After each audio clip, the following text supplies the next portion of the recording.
Recebo aqui no estúdio o Procurador-Geral do Estado, Rodrigo Júdice. Muito bom dia, doutor Rodrigo. Primeiro, para deixar claro, quem entra com essa ação, apesar de a gente achar que é o Estado, é a pessoa física do governador que entra com essa ação de constitucionalidade? Bom dia, Vinícius. Exatamente. A autoria da ação é do governador do Estado do Espírito Santo, legitimado pela Constituição Federal. Agora, doutor Rodrigo, o que o Estado vai alegar nessa defesa ao Supremo? Veja bem, vários pontos da Constituição, Vinícius, foram ofendidos. O mais gritante é o artigo 20, parágrafo 1º, que foi constituído justamente para indenizar, compensar os estados produtores impactados pela exploração de petróleo, com reflexos na vida da população, com reflexos nas contas públicas, porque gera uma modificação completa na vida social, bem como na vida do próprio Estado. Pois é, doutor Rodrigo, o que a gente via aí nesses debates no Congresso Nacional, principalmente daqueles parlamentares dos estados não produtores, eles falando como se o royalties fosse um prêmio para o Estado. O royalties está no mar, o mar é de todo mundo, o mar é patrimônio da União. Então o petróleo está no mar, então não é justo que um Estado tenha esse... Explica para quem está em casa, doutor, para deixar bem claro, o que vem a ser o royalties? Que dinheiro é esse?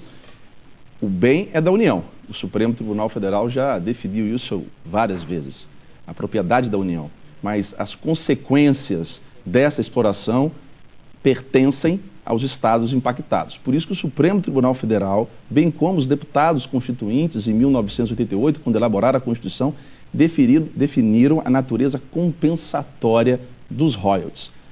São receitas, Vinícius, originárias dos estados impactados. Não é um prêmio, é uma receita originária.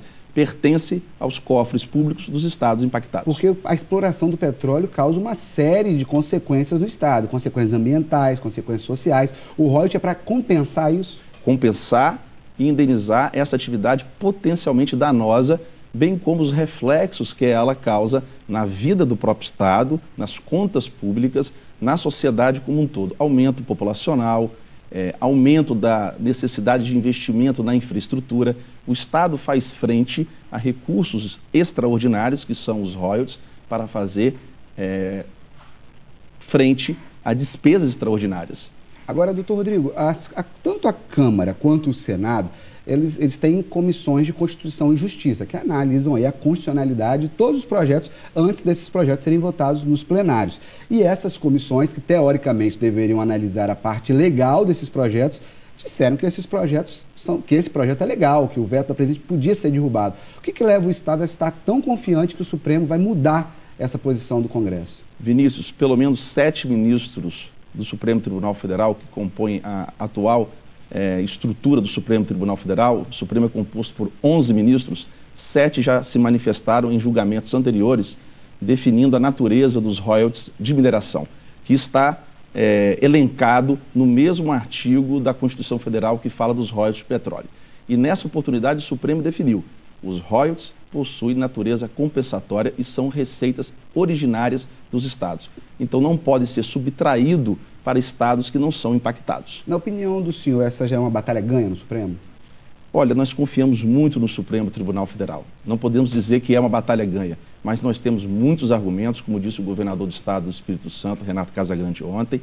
Os precedentes do Supremo Tribunal Federal socorrem o Estado do Espírito Santo, o Estado do Rio de Janeiro. Nós temos as manifestações, Vinícius, de vários parlamentares em 1988, parlamentares do Estado do Paraná, parlamentares do Estado de Minas, da Bahia, comemorando quando o artigo 20, parágrafo 1º, foi consignado na Constituição por atual redação. Dizendo... Que eles vão ganhar o royalties de minério. Exatamente, exatamente. Comemorando porque foi feita justiça, eliminando um prejuízo histórico desses estados. E o curioso é que muitos desses parlamentares ontem estavam comemorando agora esse rombo que eles vão causar nas contas do Espírito Santo e do Rio de Janeiro. Agora, doutor Rodrigo, a expectativa é que o acordo, essa decisão seja publicada ainda hoje e logo em seguida o governador deve entrar com essa ação no Supremo.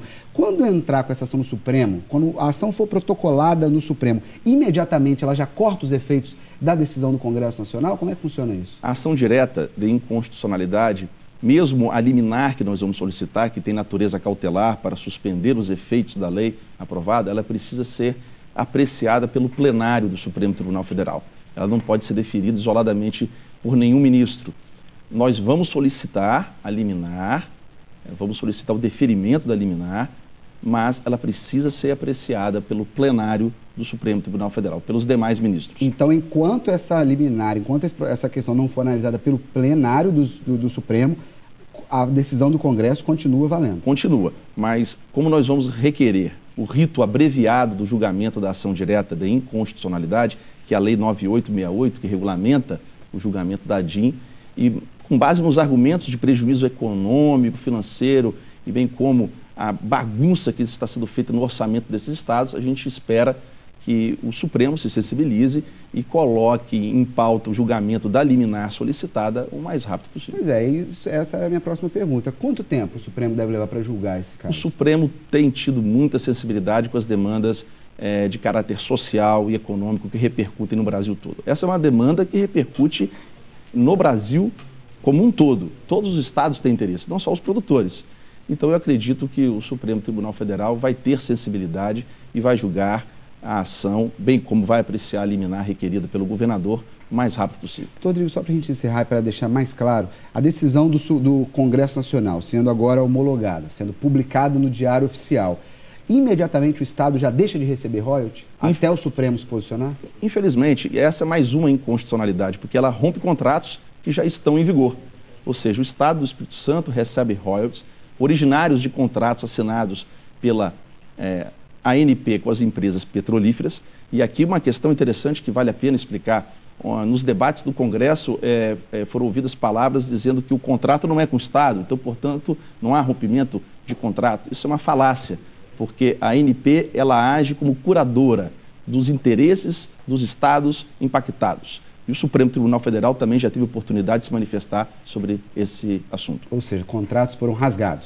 Contratos foram ignorados. Contratos com efeitos já em vigor, de um dia para o outro, simplesmente vão deixar de surtir os efeitos constitucionalmente definidos. Ok, eu quero agradecer muito a presença do Procurador-Geral do Estado, Rodrigo Jutz, explicando para a gente toda essa questão jurídica envolvendo a disputa pelos royalties do petróleo. O procurador foi muito claro, dizendo aqui que realmente o Congresso Nacional rompeu o Pacto Federativo, rompeu contratos, ignorou contratos já assinados, e a expectativa agora do governo do Estado é que o Supremo corrija, podemos dizer assim, né, doutor Rodrigo, sem medo de errar, essa injustiça, esse erro à Constituição que foi feito pelo Congresso Nacional. Doutor Rodrigo, muito obrigado pela sua participação. Eu que agradeço, viu? E confiamos no Supremo Tribunal Federal.